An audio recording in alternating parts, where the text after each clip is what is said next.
Bonjour à tous, ou rebonjour d'ailleurs si vous étiez là un peu plus tôt aujourd'hui pour le débrief de cette journée de World. On est de retour sur Twitch dans cette émission L'équipe avec Corentin de nouveau. Salut Corentin, Salut, salut à et tous.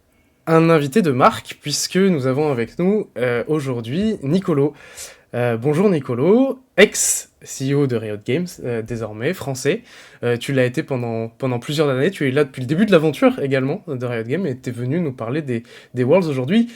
Comment ça va déjà, première chose, est-ce qu'on arrive à suivre les Worlds avec un certain détachement maintenant qu'on n'est plus CEO ou c'est plus compliqué à cause du décalage horaire?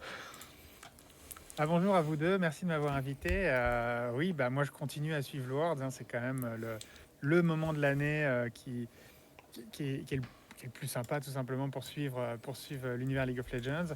Après, c'est vrai que je suis encore à Los Angeles, donc là le décalage horaire c'est pas le plus facile. C'est un peu plus facile de suivre la Ligue des Champions que Worlds cette année pour moi. Ouais. Mais je suis un peu, et je me suis réveillé ce matin en voyant les résultats. Content d'avoir vu passer, en tout cas continuer fanatique, un peu déçu pour Mad Lions, mais voilà, je suis à distance cette année et avec autant de passion que les années précédentes. Le fait que ce soit en Corée du Sud cette année, alors oui, ça te pose un problème en termes de décalage horaire, mais c'était une première question qu'on voulait poser parce que on te sait grand fan de sport. Euh, Plus un peu pour les quelques mécréants qui connaîtraient pas, on reste quand même la chaîne de l'équipe. La Corée du Sud, les Worlds en Corée du Sud, c'est un peu comme la Coupe du Monde de foot au Brésil, c'est un peu le même genre d'analogie. Pour vous, ça a toujours été quelque chose d'important, la Corée du Sud?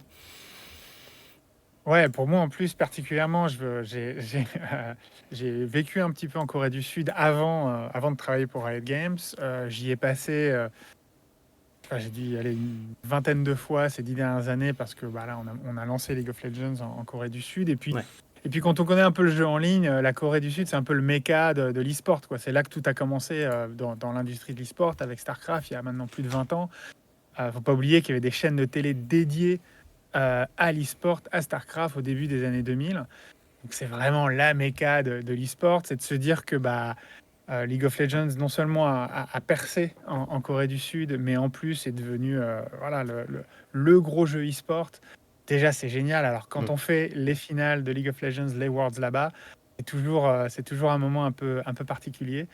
Je me souviens de la première fois, c'était en 2014, si je 14, dis ouais. pas de bêtises. Ouais. Hmm. Euh, et ça a été génial avec Imagine Dragons en cérémonie d'ouverture et de fermeture. Je crois que c'est la première fois qu'on avait fait Mm. ça et la seule fois, malheureusement.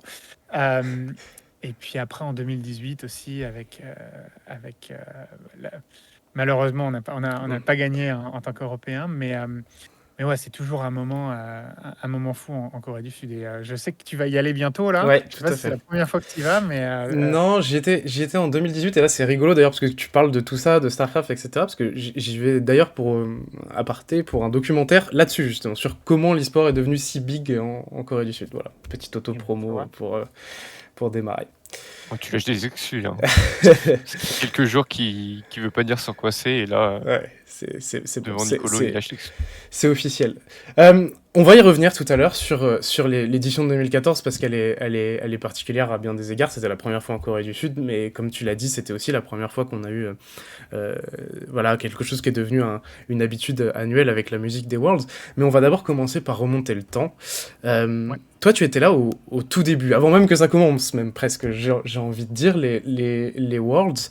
Euh, Est-ce que, en fait, la première question qu'on se posait, c'est est-ce que ce que c'est devenu, ça a été imaginé comme ça dès le début chez Riot? Est-ce que dès la première édition des Worlds, qui est un peu particulière, bien sûr, parce que c'est dans le cadre d'une DreamHack, on imaginait quelque chose de voilà d'intercontinental qui aurait vocation à grandir? Alors, pas du tout. Et d'ailleurs, je passe mes journées maintenant à beaucoup de studios me demandent comment on fait un jeu e-sport, etc. Je dis bah, le Mm. meilleur moyen de faire un jeu e-sport, c'est de pas penser à l'e-sport. C'est de vraiment vous concentrer à faire un bon jeu et après, vous verrez si le jeu marche, on pensera à l'e-sport. Et donc, non, c'était pas du tout prévu pour ça. D'ailleurs, je sais pas si vous avez regardé World saison 1, il n'y avait pas de mode spectateur dans le Mm. client. Hmm. Et donc, pour regarder, on avait hacké le client pour autoriser un 6e joueur. Et il y avait un joueur qui se connectait, enfin la personne qui gérait le broadcast, qui se connectait, qui restait à la base et qui bougeait la caméra pour suivre, quoi. C'était ça la saison 1. Donc, Oui. c'était vraiment pas pensé pour l'e-sport. Et en fait, il y avait des gros débats en interne. Il y avait des gens qui... on est tous fans, hein, on est tous des gros gamers, etc. Mais il y avait vraiment deux côtés. Il y avait les gens qui pensaient que ça pouvait être quelque chose de grand, que ça pouvait plaire au grand public, enfin grand public gamer, hein. Pas ma maman, hein, quand même, mais grand public gamer. Et il y avait beaucoup de gens qui étaient en mode non, ça restera quelque chose de niche. Peut-être les Coréens, ils vont continuer à faire ça, mais c'est tout. Et il y avait beaucoup de débats. Ouais. Et moi, je me souviens, j'ai assisté à un débat entre les deux fondateurs qui étaient pas d'accord. Il y en avait un qui était d'un côté, l'autre de l'autre côté, qui m'a demandé mon avis parce que moi, je préparais le lancement en Corée et j'avais prévu de vraiment mettre le paquet sur l'e-sport parce que c'était en Corée. Et le compromis, ça a été d'embaucher une personne, Matt Marcoux, pour gérer l'e-sport. Et donc, il a supervisé un peu les tournois externes qui s'organisaient. Et au bout d'un an, a dit, bon, on va faire la saison 1, la finale, les Worlds, effectivement à la DreamHack en Suède, avec un système de points. Donc, en fonction des résultats que tu as eu au fur et à mesure de l'année, tu es qualifié et on fait ça à la DreamHack. Et donc, c'était vraiment la route. Il y a des vidéos et des photos qui traînent sur Internet. J'ai vu que tu as parlé à Yellowstar, il était là, hein, donc il a pu te raconter. Et en fait, ça a été... moi, je faisais partie des gens qui ne pensaient pas que ça pouvait être grand public. En fait. Ok. J'étais en mode, non, mais les Coréens, ils viennent d'une autre planète, ça va bien marcher en Corée, mais pas là-bas. Et je me souviens que j'y suis quand même allé. J'étais en Russie à ce moment-là, ou je ne sais plus où, et j'ai dit, ah bon, allez, ok, j'y vais, je vais voir. Et en fait, pendant l'événement, j'ai pas eu le wake-up call, en fait. J'étais en mode, c'était fait... littéralement, j'avais passé, je sais pas, la moitié de l'année en Corée avant ça, à préparer le lancement, à parler avec OGN, à voir un peu l'infrastructure e-sport qui avait des années et des années d'avance. Et je vais à la DreamHack, je fais, oh là là, non mais c'est vraiment la route.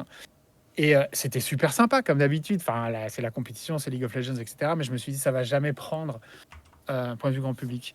Et en fait, c'est le soir ou le lendemain, je sais plus, qu'on a vu les audiences sur Twitch. Enfin, c'était pas Twitch, c'était Justin TV, je crois, à l'époque. Ouais, à l'époque encore, peut-être, ouais. Et je me souviens plus, je crois que c'est 200 000 ou 300 000 personnes. Et Ouais, moi, c'est énorme pour l'époque, ouais. J'y croyais pas. Je disais, mais c'est pas possible. Et en fait, on s'est dit, mais en fait, les Coréens, ils sont pas juste différents, ils sont juste en avance. Et à partir de ce moment-là, on s'est dit, OK, on va essayer de faire ça un peu mieux. On n'a pas eu le temps de développer un vrai écosystème e-sport pour la saison 2. Donc, on a gardé ça via des tournois, etc. Et on a juste amélioré de manière assez significative les Worlds pour la saison 2. Donc, on a fait ça un peu plus proprement dans les stades, etc. Avec une vraie finale dans une arène de basket à saison 2. Et c'est vraiment avec la saison... En saison 2, il y avait la Corée qui était ouverte en ligue propre. Ouais.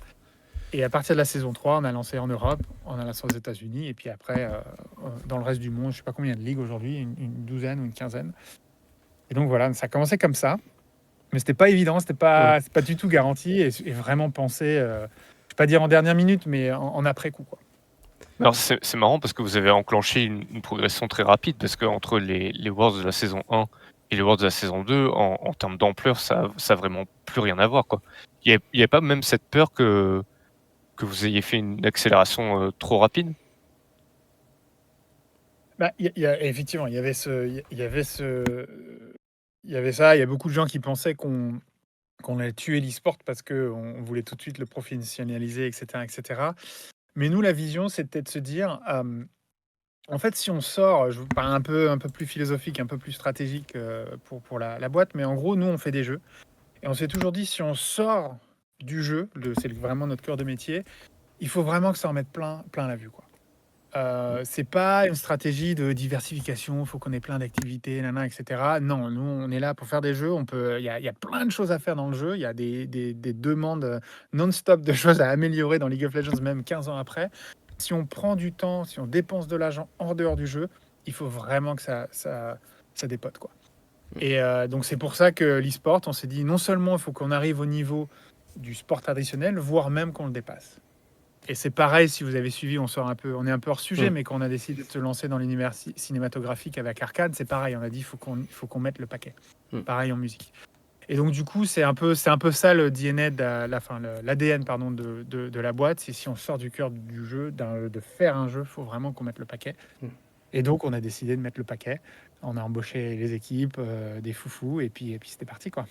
Dès la saison 2, de fait, il y avait pour le coup, ce qui n'était pas le cas en saison 1, cette idée que ça devienne un grand rendez-vous annuel pour Riot, pour LoL, et pas seulement une compétition. C'est arrivé vraiment tout de suite après finalement cette saison. Ouais, après la saison 1, la personne qu'on a embauchée pour gérer ça, Dustin, c'est un gros fan de ligue, mais aussi de sport. Mais Mhm. faut pas oublier que Riot, c'est une boîte américaine. Moi, je suis français, j'ai dirigé pendant plusieurs années, mais voilà, Ouais. j'avais des grands moments de solitude, hein, même quand j'étais en haut, à gérer la boîte, parce que ça reste une boîte quand même assez américaine, avec beaucoup d'Américains. Et le sport et l'industrie du sport est assez particulier aux États-Unis. Et donc, c'est beaucoup du show. Par exemple, l'événement Ouais. aux États-Unis, c'est le plus important d'un point de vue sportif, c'est le Super Bowl, la compétition de foot américain. Il y a, je crois, 100 millions de personnes qui regardent. La grande majorité ne regarde pas vraiment ça pour le match en tant que tel. Ils regardent ça pour la cérémonie qu'il y a à la mi-temps. Bon. Et donc, du coup, il y a eu tout de suite ce côté show à l'américaine. On a dit, on met le paquet, on fait une cérémonie d'ouverture, on fait des petits trucs autour, on envoie les paillettes, etc. Et donc, ouais, dès le début, il y a eu ça. Moi, à l'époque, je dirigeais pas la boîte, je m'occupais de tout ce qui était publishing international, etc. Et c'est vrai qu'en tant que Français, ça m'avait un petit peu surpris quand j'avais vu les pitchs. Mais Ouais. après, une fois sur place, c'était génial, quoi. Ouais. C'était de trouver l'ambiance et tout. Et donc, du coup, oui, on a continué là-dessus. Et tous les ans, on essaie de se renouveler et de faire un grand show, quoi. Donc, vas-y, je t'en prie, Quentin. Je dis, ça a quand même été l'idée que, enfin, dès les Worlds saison 1, il y a quand même eu cette idée d'avoir un peu une date, enfin, une période en tout cas par an, qui est un peu la plus importante pour l'année de League of Legends via l'e-sport, mais c'est vraiment le moment clé de l'année pour tout joueur de LoL. Ouais, je me souviens même, au début, beaucoup de gens nous demandaient est-ce qu'on ferait pas plutôt un événement type la BlizzCon? Vous savez Oui. ce que fait Blizzard, Mhm. je ne sais pas si Complètement, vous avez eu l'occasion d'y aller. Enfin, en tant que joueur, c'est génial, hein. Moi, j'y suis allé plusieurs fois. Et, en fait, le problème pour nous, c'est que faut avoir des choses à annoncer tous les ans. Blizzard, ils avaient plusieurs jeux, donc il y avait des choses à annoncer. Et même quand on a plusieurs jeux, il y a des années, il n'y a pas forcément grand-chose à annoncer. Il n'y a pas forcément des panels tout le temps intéressants à mettre en place. Et en fait, on s'est dit, au final, une compétition sportive, c'est un rassemblement, c'est une célébration du jeu, du sport. Faisons ça, faisons de Worlds ce rendez-vous annuel où voilà, on célèbre League of Legends, on clôture la fin de la saison, juste avant la nouvelle saison. On fait de la musique, on introduit des nouveaux hymnes, etc. Et donc voilà, donc ça c'est arrivé très vite en fait, dès la saison 2 en fait. Ouais. Ça faisait Mhm. partie du plan.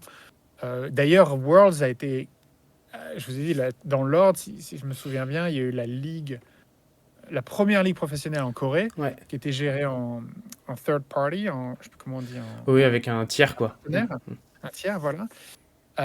Ensuite, il y a eu les Worlds saison 2, et c'est seulement l'année d'après, pour la saison 3, qu'on a lancé les vraies ligues gérées par Riot, en fait. Ouais, le avec circuit LCS. LCS. Ouais. Donc, en fait, Worlds est même arrivé avant. Déjà, il y a eu saison 1, mais le côté show et rendez-vous annuel, ça a été lancé avant même les ligues qu'on connaît aujourd'hui. Tu parlais de l'inspiration de la BlizzCon et de l'inspiration très sportive. Il y a eu beaucoup de débats en interne sur à quoi ça devrait ressembler, des idées qui ont été écartées à des moments parce que ça collait pas finalement avec ce que vous vouliez faire, où ça s'est fait finalement de manière assez linéaire une fois que vous aviez cette idée finalement de show, comme tu l'as dit, un peu à l'américaine pour une boîte américaine. Alors, non, pas tant de débat que ça sur le format, parce que faut pas oublier, à l'époque, on est une start-up. Ouais. Et une start-up, tout va vite, en fait. Et c'est vraiment que dans les grands groupes qu'il y a des débats qui s'éternisent et aucune décision qui sont prises, hein. En start-up,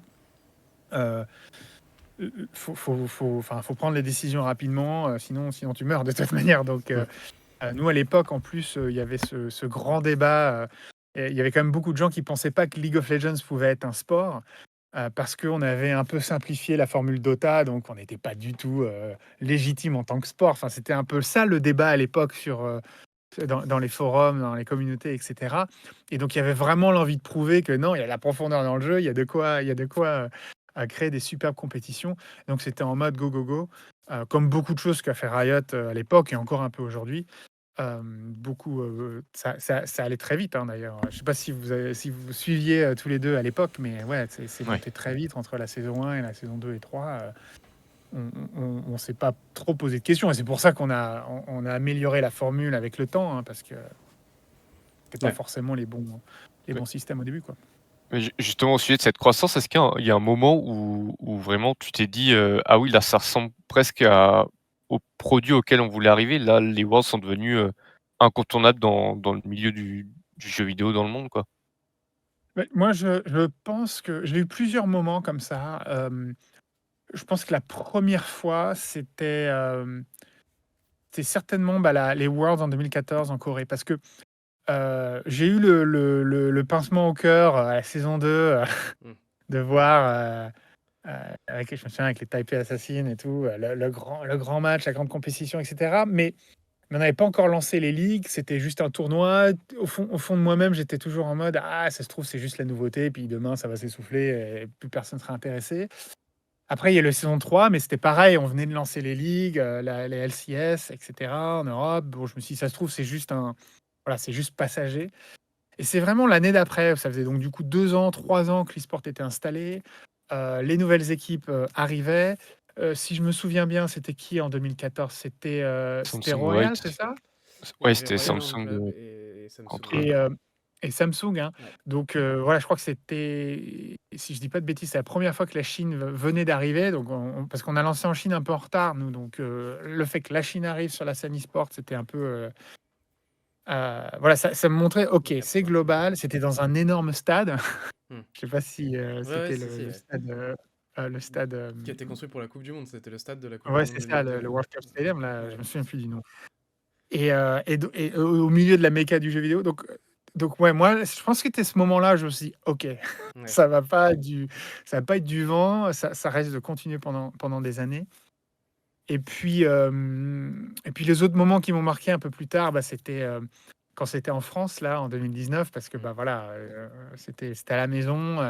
Je me souviens que j'ai été fait inviter à la Tour Eiffel là, pour les interviews Conférence de avec la presse. presse, etc. Donc c'était un peu, c'était un peu un rêve de gosse de dire oh là là, moi, gros fan de jeux vidéo, je me retrouve à diriger cette entreprise. On fait des compétitions de sport à Paris, on remplit Bercy. Enfin, c'était un peu fou.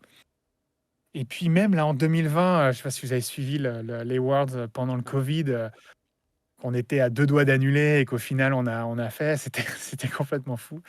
Donc ouais, j'ai eu plusieurs moments, mais je dirais que le moment qui m'a fait comprendre que OK, ça allait être global, ça allait durer pendant des années, c'était peut-être les Worlds en Corée en 2014, Hmm. ouais. Ouais, je pense qu'on. Ouais, Vas-y. ouais. Non, il y a un autre truc marquant, je le dis parce que je le vois dans le chat, c'est que c'est aussi l'année où Imagine Dragons vient faire Hmm. la cérémonie de clôture. Et c'est vrai que dans l'esprit des gens, ça a un peu fait basculer League of Legends. Enfin, ça l'a un peu fait devenir quelque chose de mainstream, Très quoi. mainstream, En quoi. tout cas, l'e-sport League of Legends est devenu mainstream à ce moment-là. Enfin, je sais pas si toi, tu as senti cet impact de Warriors globalement sur. Ouais, ouais, je l'ai senti parce qu'en plus, moi je savais pas, j'étais sur place, j'étais au premier rang et tout. Et je sais pas pourquoi, mais je ne savais pas qu'il y avait une cérémonie de fermeture. Moi, j'ai une mémoire de poisson rouge, donc je sais plus si on m'avait dit, j'avais oublié, mais je me souviens plus.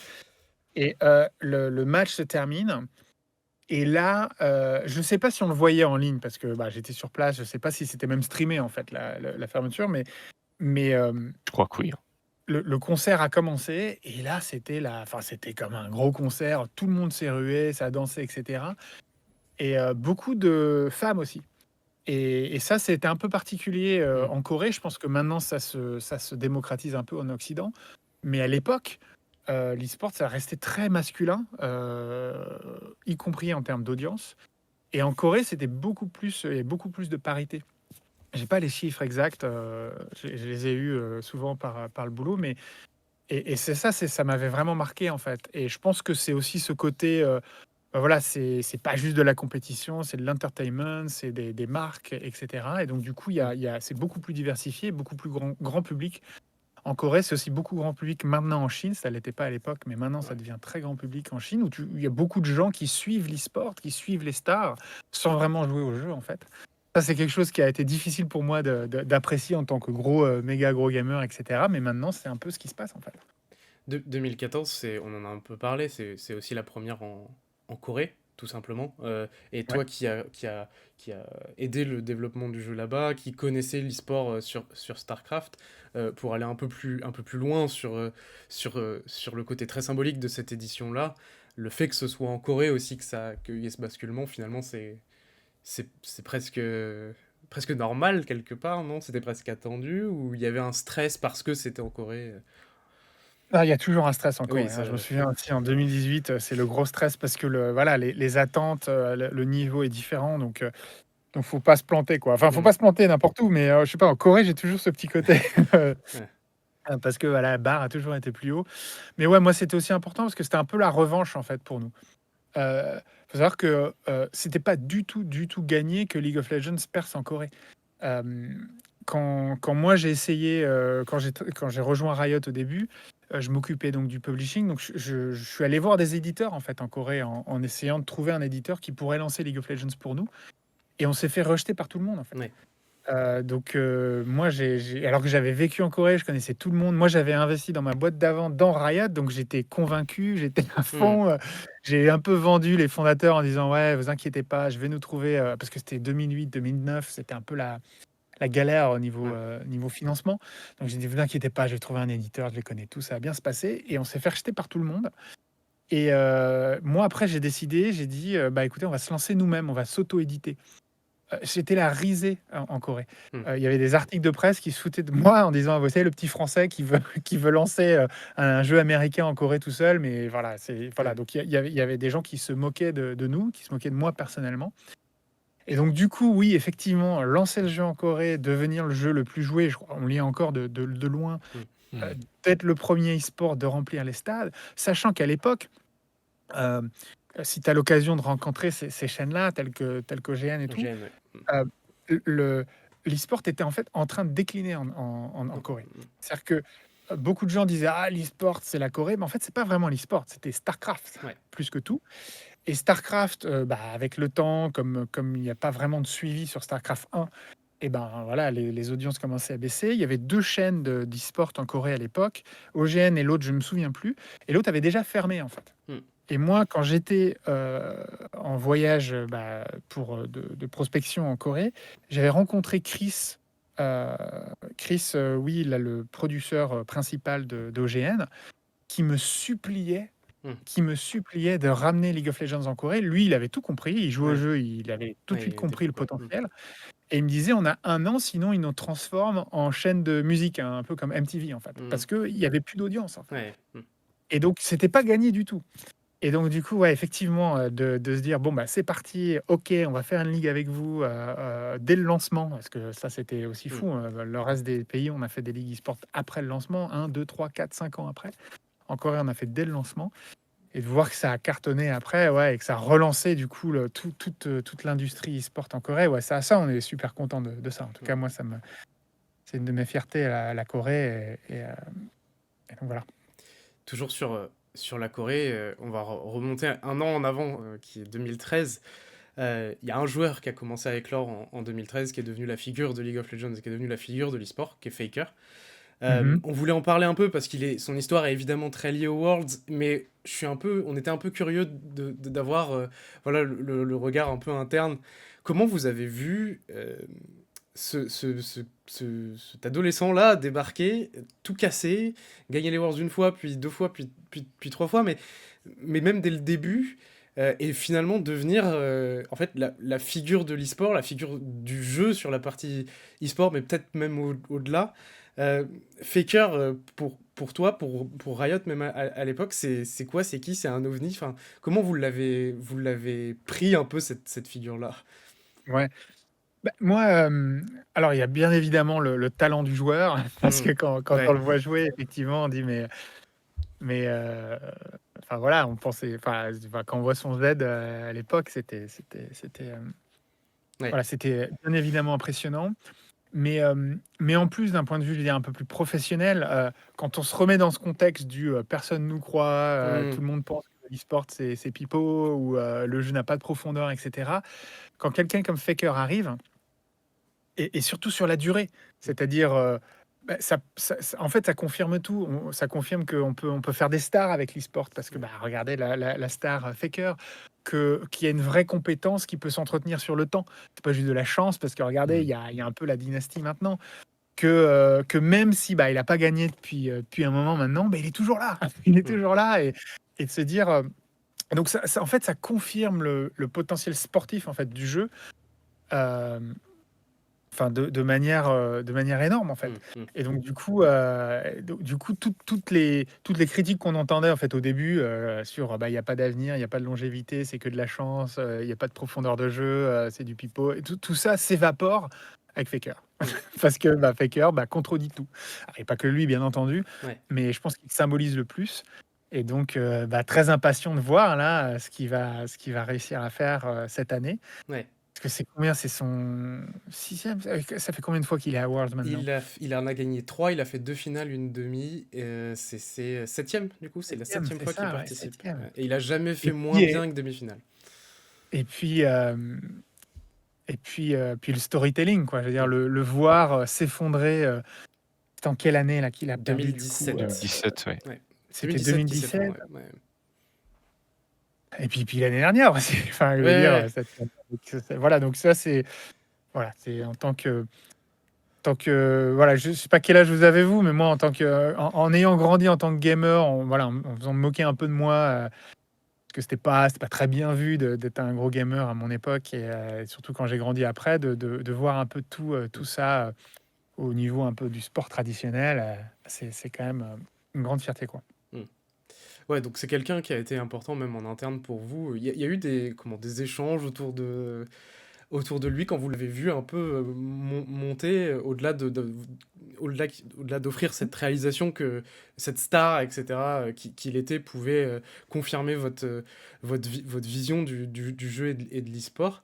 Il a généré des discussions, je veux dire, euh, fanatiques un petit peu, ou justement autour de cette starisation un peu de Oui, lui-même, en tout, fait. tout le monde le connaît, Ouais. on en parle régulièrement. Il travaille un peu avec nos équipes, principalement en Corée. Ouais. Après, voilà, c'est pas. Nous, c'est important d'avoir un peu de distance aussi avec les joueurs, hein, Bien sûr. parce qu'ils sont pas gérés par nous, ils ont leur équipe. C'est comme au foot entre la FIFA et enfin un joueur dans un club, quoi. Donc on garde un peu de distance, mais bien entendu, il participe pour les trailers promotionnels, Ouais. photoshoot, etc. Et, euh, et oui, ça symbolise. Voilà, c'est pour ça qu'il est dans certains de nos trailers, notamment. Dans Rise, il était dans certains trailers de Ouais. Worlds. Il y est Voilà, souvent, bien oui. entendu. Ouais, donc Ouais. quasiment tous maintenant. Quasiment tous, on le voit. Ouais, ouais. S'il est Voilà, là, c'était lequel le premier, je me souviens plus, mais bon, bien évidemment, il représente. Je pense que ça reste encore aujourd'hui le joueur le plus reconnaissable. Mm. Et dans certains pays, comme en Corée, même ceux qui ne jouent pas au jeu League of Legends ou qui suivent pas l'e-sport, ils sont peu nombreux, mais ils existent. Mm. Ils connaissent tous Faker, quoi. Ouais. Ouais, c'est une star locale, quoi. Vas-y, tu, Corentin. tu parlais de garder tes distances, mais est-ce que toi, en tant que suiveur, quand même à l'époque, tu avais tes préférences, tu poussais un peu derrière les équipes européennes, alors évidemment pas publiquement, mais vous gardiez tous un œil un peu d'amoureux du jeu quand même et de l'e-sport quand vous regardiez les, Oui, les oui. mondiaux. Moi, en fait, j'ai pas forcément cherché à être neutre en termes d'expression et de fun. Moi, je suis très un peu chauvin, donc je Et ton pousse les t-shirt équipes. OTP a été apprécié dans le chat. Voilà, voilà. Donc j'aime bien, moi, je les aime bien chez ETP aussi. Et, euh, et non, puis je troll mes collègues, mais systématiquement. Je peux pas. Moi, j'entends que voilà, je fais plus ça, mais quand je dirige la boîte, je parle devant tous les employés toutes les 2 semaines. Je fais une sorte de all hands, comme on appelle, et je troll les LCS quasiment à chaque fois. Hein, j'hésite pas. Parce que ça fait partie du jeu, on est comme ça, et puis voilà. Hein, ça veut pas dire qu'on qu'on triche ou qu'on change le système derrière. Sinon, l'Europe aurait un peu mieux réussi ces dernières années. Ouais, moi j'ai toujours un peu suivi. Je suis plus la LEC que la LCS, même si niveau horaire c'est compliqué, etc. Donc voilà, ouais, moi j'ai toujours un peu poussé ça. Et chacun a ses équipes. Il n'y a pas de. Il y a pas à prétendre une fausse neutralité. Quand on est passionné, ça n'existe pas la fausse neutralité. Les déboires, enfin les déboires entre gros guillemets, parce que disons que les difficultés à remporter des compétitions internationales de la part des équipes occidentales, mais aussi des équipes européennes, est compensée par le fait que tes collègues nord-américains sont encore plus au fond que toi sur les compétitions internationales. C'est un peu ça qu'il faut comprendre. Bon, je voulais pas le dire, mais oui, il y a un peu de ça, ouais. C'est, après, honnêtement, moi j'ai une vision que peu de joueurs ont, qui est que j'ai les stats tout simplement des joueurs en fait qui jouent au jeu. Et il y a vraiment, pour moi, il y a trois choses qui font qu'une nation ou une région va être forte en fait dans n'importe quel sport. C'est pas que l'e-sport. C'est un, effectivement, le nombre de joueurs. Plus tu as de joueurs, plus statistiquement tu as de chances d'avoir ton Faker ou ton Zidane ou ton Michael Jordan dans le pool. La deuxième chose, c'est la densité. C'est-à-dire que si tu as 1 million de joueurs dans un pays de 2 millions, ça va vraiment être le sport de fou dans le pays. Si tu as 1 million de joueurs dans un pays de 300 millions, en fait, c'est pas tant que ça. Donc, en fait, la densité de joueurs par rapport à la population, c'est aussi très importante. Et du coup, le corollaire, c'est la troisième trope, c'est la culture. Du coup, est-ce que vraiment le sport fait partie de la culture, etc. Et en fait, quand tu regardes ces chiffres-là, tu peux à peu près prédire les régions qui vont mieux réussir. Et c'est pour ça que en Corée, il y a, j'ai plus les chiffres exacts, mais il y a pas beaucoup plus. Je crois qu'il y a à peu près le même nombre de joueurs qu'en Europe, voire peut-être même un peu moins. En termes de nombre de joueurs, c'est à peu près la même chose. Sauf que en Corée, ils sont combien? Ils sont 50 millions d'habitants. Ouais, En Europe, on est proportionnellement, 300. ouais. Donc en termes de densité, voilà, en Corée, c'est déjà sur plusieurs paramètres le sport numéro un. Je crois que c'était cette année ou l'année dernière, je sais plus, en termes d'audience, peut-être pas en termes de revenus encore, je sais plus, mais il y a certains paramètres où ça reste le sport numéro un. C'est pas le cas en France ou en Occident ou en Europe. Donc ça permet de prédire un peu les régions qui vont mieux réussir. Et après, c'est quelque chose qui évolue et ça va dans le bon sens. C'est-à-dire que l'Occident, sur ces métriques-là, s'améliore. On a de plus en plus de joueurs, de plus en plus de densité, c'est de plus en plus accepté. Mais je vais pas dire que, comme on dit en anglais, the gap is not closing, quoi. Oui, ça s'améliore en Occident, mais ça se détériore Ouais. pas en Asie. Donc voilà. Ouais. Après, voilà, je trouve que l'Europe se débrouille pas trop mal quand même. Ça reste peut-être certainement la troisième région après la Corée et la Chine. Et voilà, on est quand même arrivé en finale plusieurs Oui. fois, non? En Donc, 2018-2019 récemment quand même. À Paris, justement, on en voilà. parlait. Et on a gagné la première année. Bon, je sais pas si ça compte tant que ça, mais On voulait te poser la c'est question pas la. justement. Est-ce que ça compte? Oui, ça compte, Ça ça m'entend compte. bien. C'est ce que je dis à mes équipes sur Valorant là, parce que bon, c'est Loud l'année dernière qui avait gagné et puis Ouais. Et avant et, ça, il y avait euh, Asen. et cette année aux US, et je leur dis profitez-en parce que une fois que le jeu prend en Asie, euh, c'est pareil sur League of Legends. Ça a pris un peu de temps parce qu'on décalait, les lancements étaient pas simultanés, mais là on a lancé le Valorant, ça a été lancé en Chine, je crois qu'il y a quelques mois seulement. Voilà, vous avez encore 2 ans et puis après les Chinois déboulent, quoi. Donc faut en profiter. En parlant de ça, justement, on a beaucoup parlé de la Corée et de l'importance de la Corée, des joueurs sud-coréens, de Faker dans le développement des Worlds. À la Chine, je me rappelle, et on en avait un peu parlé l'année dernière déjà d'ailleurs, tu avais beaucoup partagé en 2021, si je dis pas de bêtises, quand EDG gagne la compétition, des images de liesse dans la rue, dans les universités essentiellement chinoises.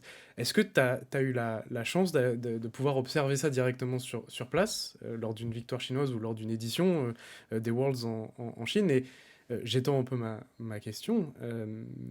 Est-ce que c'est aussi une reconnaissance et le début de quelque chose, cette liesse presque impressionnante, comme s'ils avaient gagné la Coupe du Monde de foot, presque. Enfin, sur certaines images, on a l'impression que c'est ça. Alors, il y a le nombre, la densité qui joue aussi, mais Qu'est-ce que tu penses, toi, voilà, de tout ça et de la montée en puissance de la Chine dans l'écosystème League of Legends et autour Alors, des Worlds? ouais, moi, pour la raison que j'expliquais avant, je le sentais venir voilà, Mm. très clairement. Après, ce qui se passe en Chine, c'est encore un peu plus particulier parce Mm. que déjà, ça reste un, un pays nouveau. Enfin, non, c'est pas le bon terme, mais le jeu vidéo en ligne et l'e-sport, ça reste assez nouveau. En Corée, ça existait déjà avec StarCraft. Mm. Et donc, il y a tout un engouement supplémentaire de c'est la première fois. Il y a beaucoup de gens, c'est leur premier jeu, leur premier e-sport, etc. Donc, il y a un peu de ça. Les chiffres aussi sont complètement hallucinants. Je ne sais pas si en termes de densité, c'est pareil ou plus ou moins qu'en Chine, qu'en Corée, mais c'est le même genre d'ordre de grandeur. Mais il y a aussi autre chose, c'est qu'en Chine, il y a peu de jeux qui sortent. Ouais. Parce que pour avoir des licences pour sortir des jeux, c'est très difficile. Et donc, du coup, tu as un peu un effet boule de neige. Quand un jeu sort, ça devient le méga hit.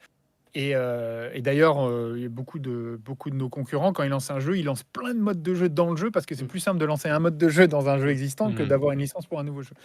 Et donc, tu as ce côté méga jeu, des gros jeux qui ont des dizaines, des centaines de millions de joueurs. Donc, c'est une dynamique un peu particulière. Et après, tu as aussi, qui a aussi en Corée, un peu moins en Occident, un côté assez nationalisme. Moi, je regarde, c'est assez intéressant de voir à quel point, par exemple, il y a peu de nationalisme aux États-Unis. C'est-à-dire que, bon, effectivement, ils sont déçus de ne pas gagner. Mais en Chine, ne serait-ce que par l'histoire de la Chine, hein, il y a quand même beaucoup de gens qui vivent dans une culture voilà, où la Chine était dominante pendant très longtemps. Elle ne l'a pas été pendant là quelques temps. Et donc, du coup, il y a ce désir de montrer au monde qu'on devrait dominer culturellement. Donc, ça se fait par le sport. Il y a vraiment ce nationalisme-là qui pousse beaucoup de joueurs. Et donc, ça ressemble un peu à nos scènes de foot Ouais, chez nous. de l'US, ouais. Où, un peu pareil, qu'en 98, on reste une bonne nation de football, mais on gagne pas, c'est pas normal, on devrait être normalement en haut, on a quand même fait Clairefontaine, c'est pas normal. Quand on gagne, c'est la libération. Mm. C'était pareil en Chine. Ouais. Lors de la première victoire en Alors, 2018, si je dis pas de la bêtises, première, ouais. Mm. Ouais. ça a été l'énorme libération. Et donc, c'est ça qui se passe. Et effectivement, c'est vrai que maintenant, League of Legends, c'est vraiment dans la culture. J'y étais encore là, il y a quelques mois, j'entendais les enfants chanter les chansons d'Arcane dans la Ouais. rue. Ouais. Et j'ai demandé à mes collègues, j'ai dit, mais qu'est-ce qui se passe et tout. Et en fait, il y a une des chansons d'Arcane qu'on a fait que pour la Chine, là, avec Izon Chan. Ils l'apprennent à l'école, quoi. Je veux dire, D'accord, ok. Ah oui. c'est vraiment. Voilà, c'est Ouais. vraiment au sein de la culture. Ouais. Moi, voilà, je fais pas beaucoup de presse, je fais pas beaucoup d'interviews, etc. Principalement en français, en anglais. Je fais pas grand-chose en Chine, mais je me fais arrêter dans la rue quasiment tous les jours quand je me Mm. balade, etc. Alors que je suis pas, voilà, j'ai 3 followers sur Twitter qui est même pas accessible en Chine, et puis voilà. Donc c'est vraiment un pays À part, quoi. qui est à fond sur League of Legends. Il y en a quelques-uns comme ça, On- comme la Chine, la Corée, le Vietnam et compagnie. On parlait de 2020 tout à l'heure.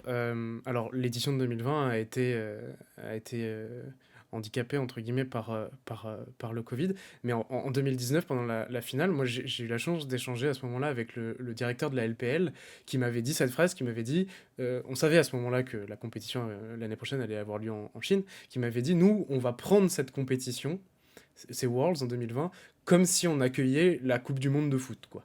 Vraiment, cette édition-là, c'était la 10e année en plus, et il me l'a vendu comme ça. Et depuis, il y a un peu cette, comment dire, cette attente presque chez moi de me dire, on n'a pas vu le plein potentiel encore de ce qu'est Non, capable non, d'offrir la Chine non. aux Worlds. Tu vois ce que je veux dire? C'est une de mes plus grosses tristesses parce que, Mhm. alors pour le coup, moi j'étais 100% impliqué là-dedans. C'est moi qui ai drivé. Qui a dit, on va en Chine et on passe à la vitesse supérieure.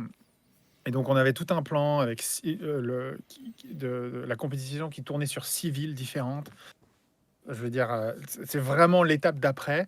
Et effectivement, on avait fait l'erreur enfin, maintenant c'est facile à dire avec l'information, on avait fait l'erreur de teaser un petit peu ça.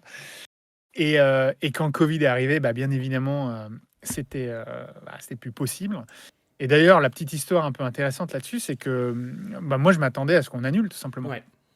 Parce qu'à l'époque, je sais pas si vous vous souvenez, mais tout s'annulait, etc. Et donc, je discutais Ouais. avec les équipes, bon, annuler. Voilà. Et j'ai notre Léo là qui gère la Chine chez nous, qui me dit mais Nicolo, bah, moi je pense qu'il n'y a pas besoin d'annuler. Je fais mais Ouais. qu'est-ce qu'il raconte? C'est le Covid et tout. Et en fait, il faut savoir que en Chine à ce moment-là, ils ont fermé les frontières. En 2020, la Chine, ils ont réglé le Covid assez rapidement. Oui.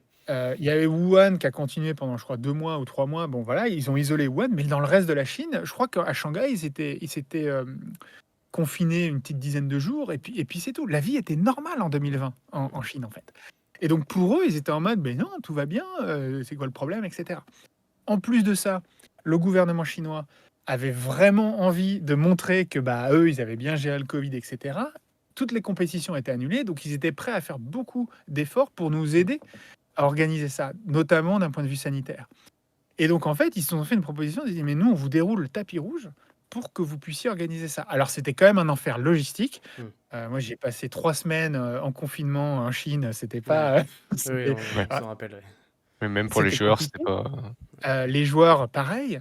Mais eh ben, on a fait quand même hein, les Worlds en Chine, notamment la finale, dans un stade, Mm. avec, je sais pas, bon, c'était pas aussi grand que ce qu'on avait imaginé au départ, mais je crois qu'il y avait quand même 6 000 ou 10 6 000 000, ouais. personnes. Avec, je te coupe, avec le tirage au sort pour accéder à la finale, et il y avait des restrictions, et le chiffre qui avait été donné, c'était 3 millions de participants, je crois, pour pouvoir obtenir un ticket pour la finale. 3 Oui, millions parce que sur tout 6 000 était places, annulé. c'est. Ouais, ouais, ouais. Tout qui était annulé. Et il faut comprendre un peu la. C'est difficile quand on, enfin, quand on vit en France Mm. et qu'on était coincé dans son appartement et tout avec le confinement, mais quand on ouvre un peu son esprit et qu'on voit les gens, eux, ils vivaient normalement là-bas. Mm. Et donc il y avait ce côté un peu ah ils annulent tout à cause des Chinois, nanana, etc. Donc pour eux ils étaient en mode ah non et c'était du coup avoir en plus League of Legends qui est quand même le sport je dirais peut-être numéro 2 maintenant en Chine. Bah oui forcément et Ouais. c'était un tout nouveau stade en plus c'était le gros Ouais, stade tout à fait. Le de Shanghai Pudong Stadium de Shanghai, ouais, c'est ça. Ouais. qu'ils avaient et nous on était la première compétition qui Ouais. arrivait dans ce stade-là donc les Chinois Ouais. du coup avec le Covid il y a eu quand même un petit peu de retard ils Ouais. ont rattrapé tout pour finir le stade. Mm. Et donc voilà, il y a eu, voilà, si vous avez suivi, c'était pas non plus les Worlds les plus smooth du monde, Non, hein, bien sûr. parce que voilà, mais très fier d'avoir pu réussir à le faire. Du coup, on a décidé de repousser le grand show à l'année d'après. Ouais. Et en fait, en Chine, le Covid, ça a été l'inverse. C'est-à-dire qu'en Ouais. Occident, l'année 2020, c'était horrible.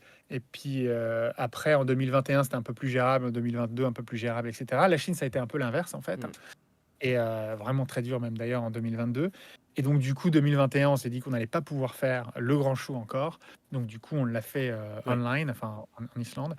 Et donc ce n'est que partie remise. Ouais. C'est prévu de retourner en Chine. Je ne vous Ouais. dirai pas quand, comment et pourquoi. Si Ce on sera fait suffit. par les équipes quand ils veulent. Mais bien évidemment, un Ouais. jour on retournera en Chine. Et là, ce sera la revanche, je pense. Ouais. Et les Ouais. équipes mettront le paquet. Ouais, j'ai vraiment gardé en mémoire cette phrase et le ton très sérieux du directeur de la LPL, j'ai oublié son pseudonyme, son nom, qui dit nous, on va prendre cette compétition comme si c'était une Coupe du Monde de foot, mais qu'il le dit vraiment premier degré, quoi. Vraiment, Ah ouais. et vraiment, dans mon esprit, c'était ah, d'accord, bon, très bien, on verra ce qu'on verra. Et on l'a malheureusement pas encore vu. Juste un tout petit aparté sur le côté très nationaliste, chauvin presque des fans chinois envers leurs équipes. C'est marrant, alors c'est un aparté, et pour un peu les citer, on en a un tout petit peu parlé en off tout à l'heure, mais on est en train de voir cette chose-là arriver un petit peu avec la K-Corp, pour le coup, ce côté très chauviniste, Très très bien, très chauvin, bien. et très voilà, franco-français, et voilà. Peut-être aux Worlds, dès l'année prochaine, on aura un peu ce pendant qui existe en effet beaucoup en Chine, mais un peu moins ailleurs, où du moins le chauvinisme est très régional, quoi. Et On moi, je approche... dis pas ça de Vas-y. manière négative. Oui, non, bien sûr. Très bien, je fais partie de ces gens-là. Ça manque d'ailleurs un peu à League of Legends, hein, parce qu'on n'a malheureusement toujours pas de compétition purement nationale, enfin Ouais. Ah, entre nations. Donc c'est très bien qu'on puisse retrouver ça à travers les équipes de club. Écoute, Donc voilà. on voulait garder cette question en dernier, on va la garder en dernier. On a deux dernières choses avant de te laisser. Merci beaucoup d'avoir accordé du temps pour cette interview. Une question un peu large, presque un peu philosophique, mais en même temps qu'on se pose beaucoup sur les Worlds. On a l'impression que cette compétition fait aussi que l'e-sport s'inscrit dans le temps et va continuer de s'inscrire dans le temps, mais un petit peu League of Legends avec. Il y a un peu cette réflexion-là aussi du côté de Riot. Ah si, clairement. Mm. Nous, parce qu'il y a beaucoup de gens qui me demandent: «Mais pourquoi vous faites de l'e-sport?» ou «Pourquoi vous faites un univers cinématographique maintenant avec les séries, plus tard, on espère bien des films et cetera?» Parce que, je vais parler d'un point de vue un peu business. D'un point de business, c'est un peu débile, quoi. Parce Mm. que, le jeu vidéo, ça rapporte beaucoup plus d'argent que l'e-sport ou que les films et cetera, et donc c'est pas forcément une super bonne allocation du, comme on dit en anglais, une bonne allocation de capital, de se lancer là-dessus. Mais il y a deux raisons pour lesquelles on le fait. Premièrement, c'est que en tant que joueur, moi, je trouve que le jeu est bien plus sympa quand le jeu est plus qu'un jeu, que quand on sait qu'il y a tout un écosystème e-sport. Quand j'étais gamin, j'adorais jouer au foot dans la cour de récréation, pas parce que le foot Mm. c'était bien, oui, le foot c'était bien, je m'éclatais, mais le soir, je rêvais des Zidane et compagnie, et donc avoir cet écosystème e-sport autour, ou un univers cinématographique, rend le jeu en tant que tel plus sympa, et comme tu le dis, ça fait que les gens restent attachés au jeu avec le temps. Et on voit vraiment ça, en fait. Les gens jouent des centaines d'heures en moyenne à League of Legends, mais c'est pas en un coup. Ils vont jouer 1, 2, 3 ans, ils vont s'arrêter. Ouais. Après, ils continuent de suivre un peu la compétition. Des fois, ils la suivent sérieusement, des fois, ils les suivent pas trop, parce que en fonction des time zones, etc. Un jour, les Worlds, ça se passe dans leur pays, donc du coup, ils vont suivre, on regarde avec les copains. Ah, ça leur redonne la flamme, ils se relancent sur le jeu, etc. Donc effectivement, même si sur le papier, quand les analystes financiers vont dire c'est débile financièrement, etc., nous on pense qu'en fait, quand tu as une vision très long terme, au contraire, c'est très intéressant, non seulement pour les joueurs, mais aussi d'un point de vue business, parce que les joueurs restent impliqués dans l'écosystème. Et aujourd'hui, League of Legends est toujours un jeu très fort, qui est joué beaucoup. Je peux pas te dire à 100%, je suis certain que c'est grâce à l'e-sport, mais je Ouais. pense que ça y contribue en Mm. partie. Et c'est aussi pour ça qu'on le fait, quoi. Pas que pour l'instant T, mais aussi pour la longévité du jeu à long terme, quoi. Merci beaucoup, Nicolo, d'avoir répondu à toutes nos questions et d'avoir voilà, accepté de discuter des Worlds avec nous qui ont lieu en ce moment. Tu ne seras pas à la finale, tu ne seras pas en Corée pour la conclusion de la compétition, hein, c'est bien ça? Non, non, il- cette année, c'est un peu décalé. Ouais, Euh, tout à fait. Du fait des Asian Games. et du coup, j'ai mal goupillé mon truc. J'ai des engagements déjà en Europe à ce moment-là, donc je ne pourrais pas y être. Ça sera plus simple pour moi de suivre, de regarder Pour le coup, oui. quand je serai en Europe au niveau décalage horaire, mais je ne pourrais pas malheureusement y être. Et puis là, je t'avoue que là, je m'occupe aussi. J'ai 4 enfants à la maison. Ça faisait un peu partie du deal avec ma femme, c'est Ouais. que je me calme au niveau travail et puis je reprends un peu la gestion. En plus, en ce moment, elle est en France, donc je gère les Mm. 4 Ouais. à la maison pendant qu'elle nous cherche un appartement pour notre retour en France. Donc oui, c'est un peu compliqué Mm. d'envisager un voyage en Corée à ce moment-là. Mais tu Mais je suivras. suivrai en ligne comme je suis tous les ans, Mm. je serai certainement dans l'audience les prochaines Mm. années. Dernière chose, je l'ai promis, mais parce qu'évidemment, nous, on se pose la question voilà, en tant que fan français, un peu chauvin, nous aussi. Est-ce que ton dernier élan, ton dernier move, pour reprendre un terme euh, propre à League of Legends en tant que CEO, a été de faire accepter enfin cette Coupe du Monde par nation, cet euro? On en parlait un peu l'an dernier, on a envie d'y croire. C'est Ouais. toujours dans les tuyaux, quelque part dans les tuyaux, ou t'as réussi à pousser Alors, oui, je pense que tout le monde comprend l'intérêt de ce type de compétition. Il n'y a pas de débat en mode Mm. non, ça sert à rien, c'est nul. Non, Mm. il y a vraiment, voilà. C'est effectivement pas forcément quelque chose de naturel chez les Américains, parce que pour eux, leur sport favori n'ont pas enfin, le foot américain, même le basket. S'il y a une Coupe du Monde de basket, je pense que tu demandes à n'importe quel fan de NBA, ils ne suivent pas forcément Ouais. la Coupe du Monde de basket. Je suis même pas sûr qu'ils savent si ça existe, que Il tu y a vois. eu un débat là-dessus récemment, Donc, d'ailleurs. il n'y a pas cette culture-là, mais voilà, bien entendu, avec le temps, les gens comprennent et l'intérêt. Après, ça reste assez compliqué à mettre en Mm. place. Parce qu'il faut sélectionner les équipes, c'est-à-dire qu'il faut peut-être avoir des fédérations, il faut gérer le calendrier qui est déjà plus mal chargé, parce que nous, on a quand même Worlds tous les ans. Là, il y a eu les événements un peu olympiques d'Asie qui Mm. ont un peu chamboulé, etc. Donc, c'est plus une question comment mettre ça en place.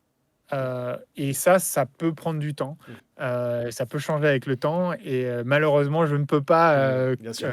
confirmer ou m'engager sur ça va se faire, ça va pas se faire, dans quand, combien de temps, etc. Surtout que maintenant, je vais plus prendre ces décisions-là au quotidien. Et même si je les prenais, voilà, on n'est jamais à l'abri de changements, d'accélération, de ralentissement. Mais voilà, faut mettre ça un peu en place. Déjà de voir là, comment ça s'est passé pour les Jeux Olympiques d'Asie et la complexité que ça a amené, alors que c'est une ampleur beaucoup Ouais. plus faible. Et puis il y a aussi le grand débat sur c'est quoi le format.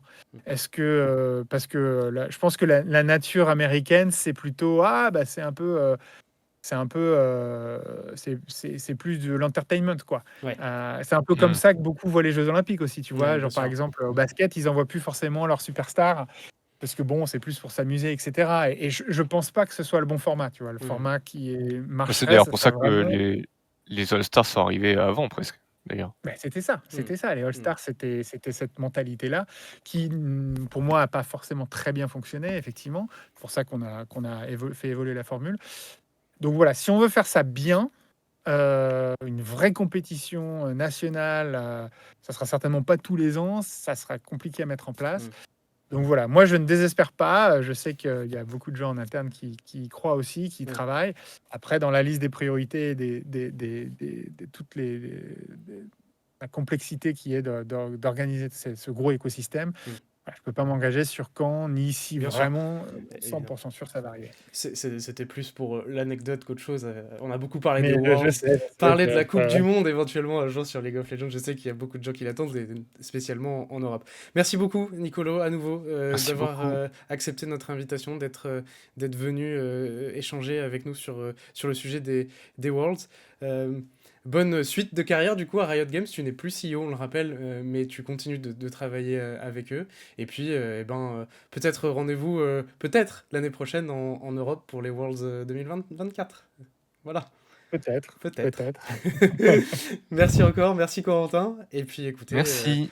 à très bientôt à tous les deux. Et merci à vous dans le chat d'avoir été si nombreux pour écouter cet échange, cet entretien avec Nicolo.